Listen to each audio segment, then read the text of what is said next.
সংগঠনে সুশৃঙ্খল থাকা অবশ্যই। তারপরে অনুষ্কার দিয়ে হচ্ছে সংগঠিত।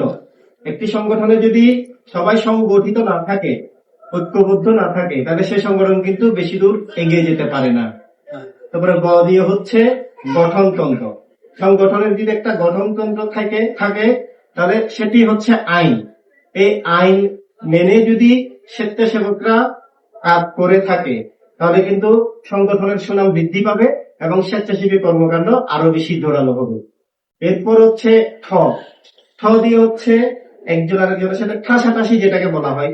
একজন আরেকজনের সাথে যদি সংগঠনে হিংসাত্মক মনোভাব নিয়ে আসে তাহলে কিন্তু সেই সংগঠনে কিন্তু গ্রুপিং সৃষ্টি হয়ে অনেকটা ধ্বংসের পথে চলে যায়।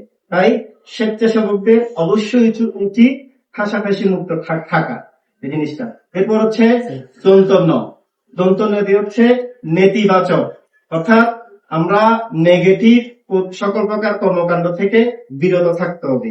স্বেচ্ছাসেবকদের মন থাকতে হবে একদম ফ্রেশ থাকতে হবে এবং মনটা উদার থাকতে হবে। আমরা নেতিবাচক সকল কর্মকাণ্ডকে পরিহার করে যদি আমরা ভালো কাজ করে মানবতার সেবায় যদি এগিয়ে যেতে চাই তাহলে অবশ্যই স্বেচ্ছাসেবী সংগঠন করে আমরা ভালো একজন স্বেচ্ছাসেবক হিসেবে প্রতিষ্ঠিত হতে পারবো এবং আল্লাহর কাছে আমরা অন্তত এতটুকু বলতে পারবো যে আমরা দৈনন্দিন ভালো কাজে লিপ্ত থাকতে পারতেছি স্বেচ্ছাসেবী কর্মকাণ্ডের মাধ্যমে। ধন্যবাদ সবাইকে।